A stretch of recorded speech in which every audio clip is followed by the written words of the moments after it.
Thank you for coming out. My name is Michael Wright, Attorney Michael Wright. I'm going to introduce Attorney Fanon Rucker, Attorney Robert Gresham, Attorney Anthony Pearson. I'm going to introduce Mom, who is Tori Jackson, Grandma, which is Tanya Larkin, and Dad, which is Rodney Hinton Jr. Grandfather, excuse me. We're here because we represent the estate of Ryan. We're not here to talk about the incident that occurred with the police officer. We do offer our condolences to the officer and his family, but we were hired to represent this family to investigate the police-involved shooting of their son, Ryan. This family is very upset about what occurred. Kind of walking you through what happened is on Friday morning, we met with the police chief of Cincinnati, and we viewed the body cam video of what happened with the police-involved shooting with Ryan. We stayed at the chief's office for about an hour and a half, and what we saw was disturbing. The family was upset, as you can imagine, watching your son, watching your grandson, watching your loved one getting shot and killed by the police was upsetting to this family. We left out of the police chief's office, and a few hours later, I was made aware that Rodney had an incident with a police officer that resulted in the officer's death. But again, we are here because we represent the estate and the police-involved shooting. We're trying to get the family some answers as it relates to what happened with that shooting. We're not here at this point to make any specific allegations, to make any specific determinations as it relates to that police-involved shooting. We are here and we're retained to investigate that shooting. So we'll take any questions. How will that proceed? What will that look like? Will you be reviewing the body camera footage frame by frame, or talking about the process? Absolutely. We only saw one angle. We only saw, I believe it was the shooter's body cam. So we requested the records, we requested all the other body cams, we requested the reports, we did the ordinary public records request so that we can really analyze what occurred. I mean, what we saw in the video, it's hard to determine whether or not that officer was in imminent danger or should have thought that they were in imminent danger before they took shots. So we are specifically investigating, that part of this entire tragic situation. Mr. Wright, to the person who says Ryan was in a stolen car, had a firearm, according to detectives, and this is what happened, what do you say to that person? That's correct, but being in a stolen car, having a firearms, we're in Ohio, so you can open carry in Ohio. So that's not a death penalty. Being in a stolen car, having a gun, that doesn't mean that you should be shot and killed. Just to be clear, are you disputing any of the comments we've heard from the chief, any of the facts that she laid out in that press conference? Well, I'm not familiar specifically of what facts you are indicating. However, we believe that this incident should be investigated. It's not as cut and dry as this officer should have just pulled out his gun and shot at Ryan. It's not that cut and dry. So that's why we're doing the records request. We're going to analyze frame by frame each one of these videos to determine why the officer made that deadly decision to shoot and kill Ryan. The only thing we've heard so far about Ryan has been from police. Would a member of the family want to step forward and tell us a little bit about him? Yeah, of course. This is his mother, this is his grandmother, his brother, his father, his grandfather. Just tell them your name. I'm Diamante Jackson. I'm Ryan's big brother. My brother, he was always like real jokester, playing with everybody. But he was making sure everybody was good. Everybody was on their toes too. Like he was real loving. Like you felt his love through anything he ever did for you by just hanging with you, playing the game, playing football. We used to play football outside all the time. Like it was just us, man. How did you get the news? I So don't wanna say crazy. Don't say that. It's cool. It's cool. Let me say something. Okay, and this is grandfather. Wait a minute. Yeah, hold on. I'm Rodney Hinton Senior. I want to give a condolence out to the officers that got killed. My whole family. I'm asking for forgiveness, and I've been praying hard for the officer that killed my grandson. I've been praying hard for him and his family because I know he's hurting off this. As I seen in the video about my grandson, I seen two scared people. I seen the officer scared, and I seen my grandson scared.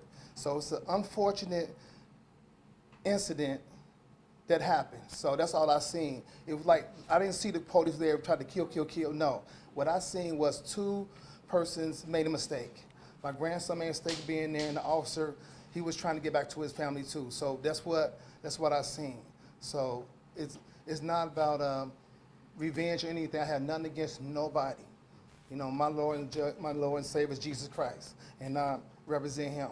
So, with that said, please, everybody, just try to forgive everybody who done anything to anybody. Mr. Hinton, for you, this is a fact-finding mission more than anything to make sure you understand. Yeah, it's a exactly peace what happened. thing for me, for everything, for everybody to heal off this. I want everybody to heal off this. You know, it was just like a mistake. I really feel bad for the officer who was shooting because I can see the scaredness in him too. People can't see it because I'm going spiritual with this now. So I was able to see that God had allowed me to see this part of the accident. You know, just like my son made an accident too. So he made an accident. Just, you know what I'm saying, just trying to just move on now. That's all I'm trying to do on. And I'm praying for the officer and their family. You know. How hard has this been for your entire family from Thursday into Friday with all of this playing? It's a lot.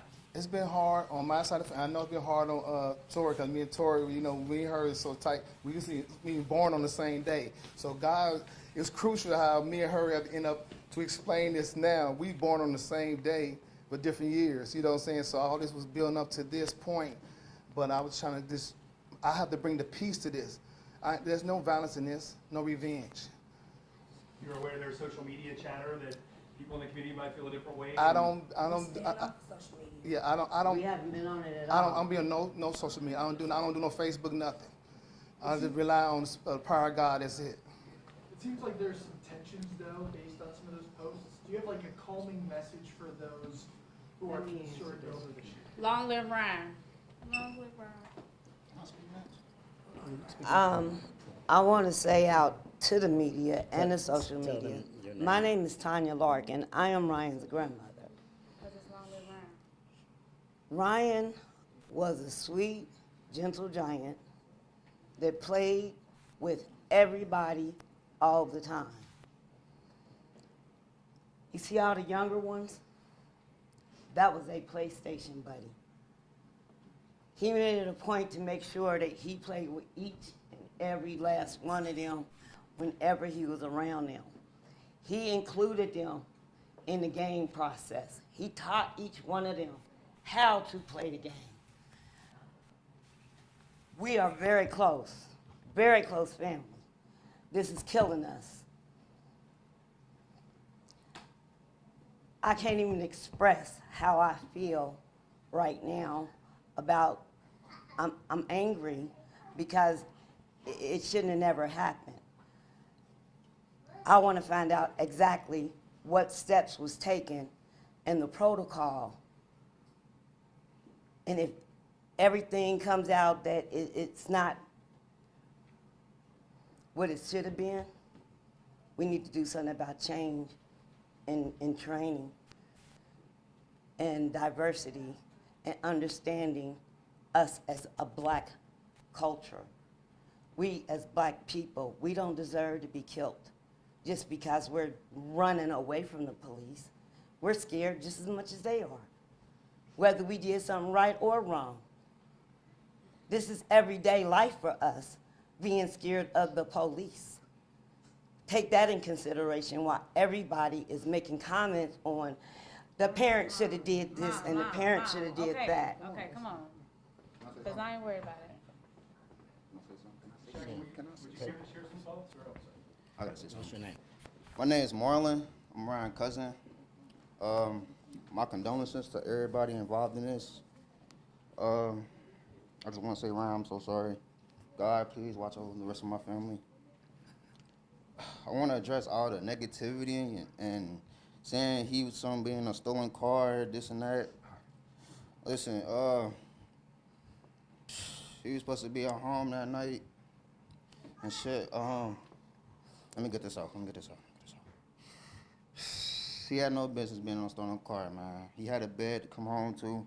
He slept in a car. He couldn't get in the house. All right. He called me like 6-9 times, like 12, like between 12 and 1. He called me trying to get in. Text me. And I was asleep. Ryan, I'm so sorry. This was never supposed to happen to you. Ever. I'm so sorry, Ryan. I'm so sorry, Ryan. Just know he wasn't supposed to be there. He wasn't supposed to be there. He wasn't. He was scared.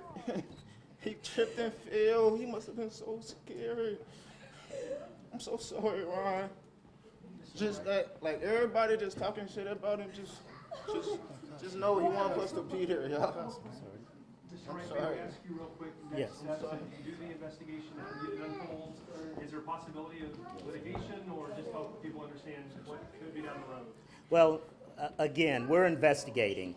When we get all the information that we've requested, then we'll make a determination as to next steps.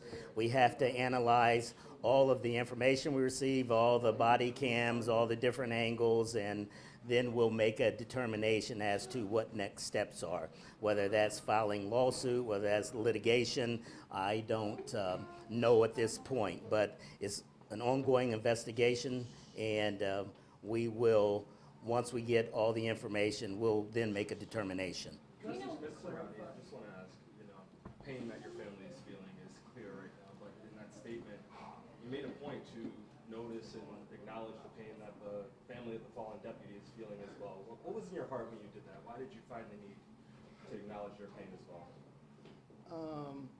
Well, reason why, because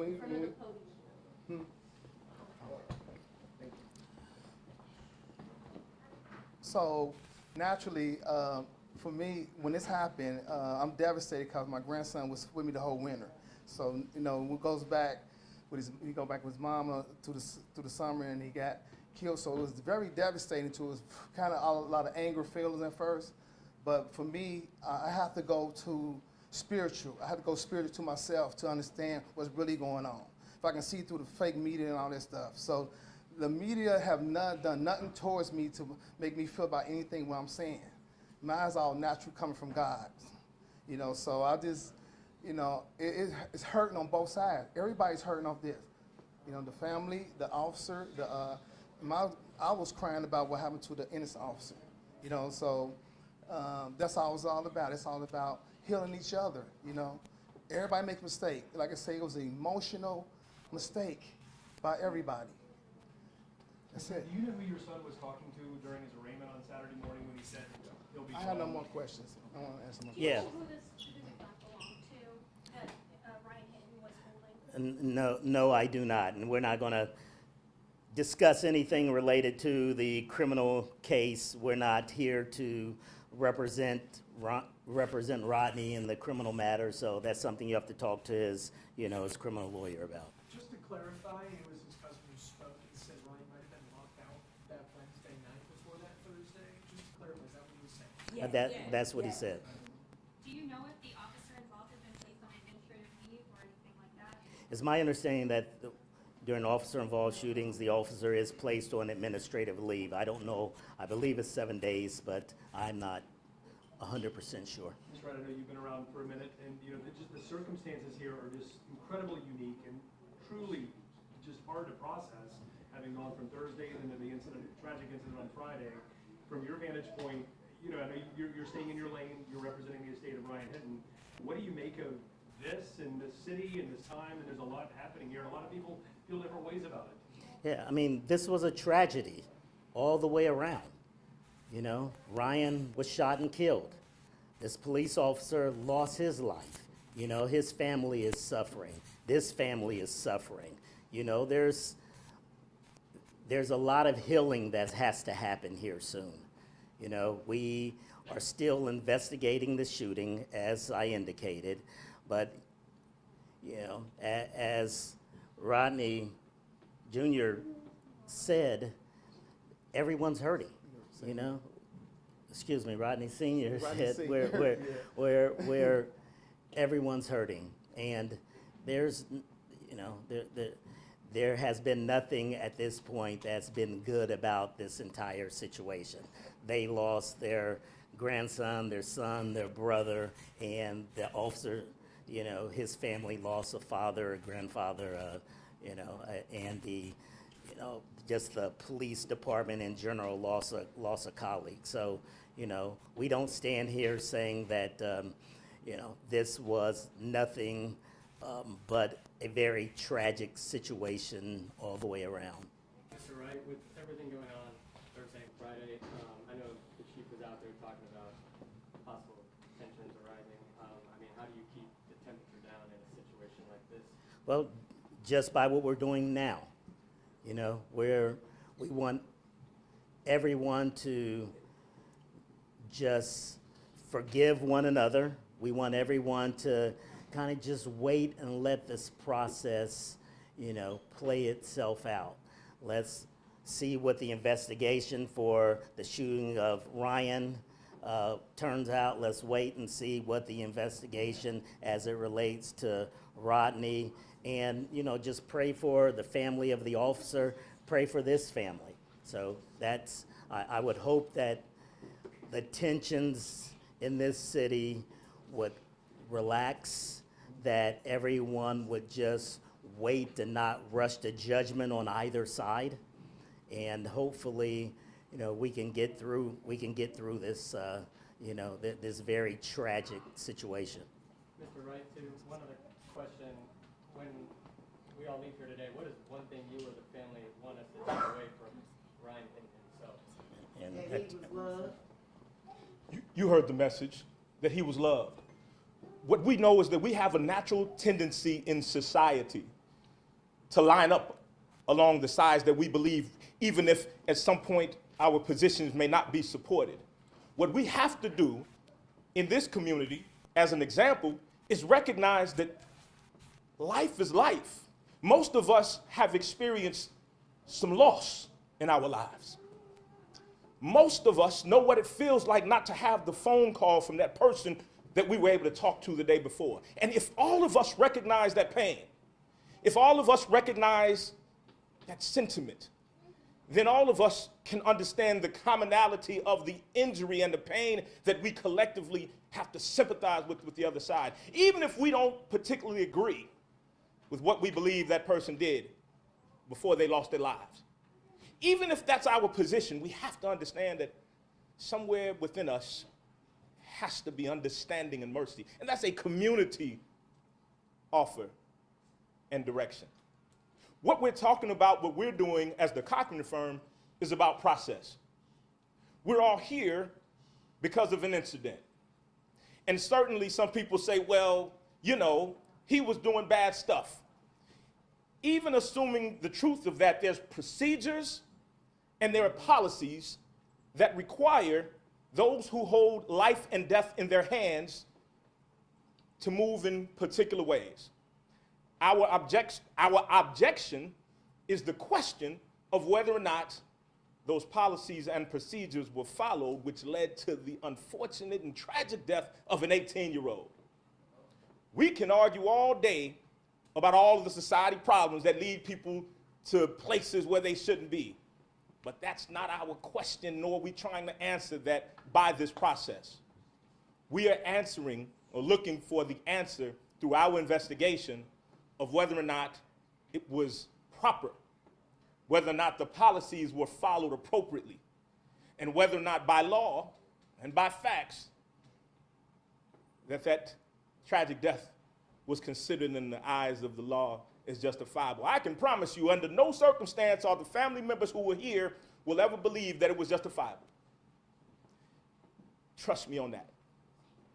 But I can offer to you that we collectively need to, as Senior said, find a way to love and forgive one another and look at our commonality to stop all this vitriol, this anger, this taking sides, this dart throwing, this hatred. Because there is no good that will come from it on either side. Judge Rucker, this may be a technical question for you or a family member. It was Friday afternoon around 1:30, or sorry, not Friday afternoon. During Thursday's incident, was Ryan 18? Was he in school? Was he out of school? What was his? He was going to grade? Don, and He was going Don to just closed. And they closed, so he had not re-enrolled at CPS, for example, or whatnot. That's unfortunate, yeah. So I'm sorry that was the case. So, Mom, would you care to say a few words? I want to say something. Ryan's mom, just shed some light where you are? No. That's fine. Thank you. Thank you. All right, well, if that's it, we're going to end this press conference. Thank you all for coming out, and She wanted to say something. pray for all these, and just pray for all these families. That, Zara, you want to say something? That's his sister. That's his only sister. Hi, I am Ryan's sister, only sister. And me, I did. No, you didn't. Oh, hi, I'm Zuri, and I am 10 years old, and I'm Ryan's only sister. And me and Ryan is 8 years apart. And Ryan was quiet. Ryan was the funniest person I ever met. And even though we used to fight a lot,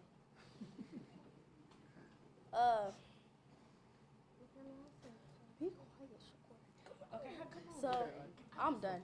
Okay. Oh, and LL Ryan. all right. So we'll just finish it. All right, thanks everyone for coming out. Thank you. Have the funeral arrangements been set yet? Not yet. They're working on the arrangements. It's okay, we done. It's okay, we're done. What you want to say? It's okay, you can talk. What do you want to say? It's okay. It's okay. All right, right around. Everybody. Gather everybody else. Yeah, gather everybody else. Got that cut, boy.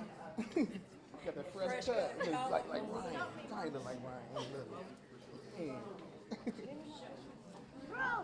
Look at her little cute self. All right, not in here, stop.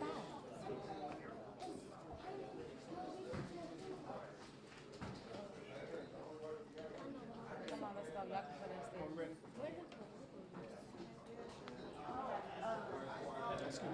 there. Mr. Wright, I'm standing on my neck. That's last minute.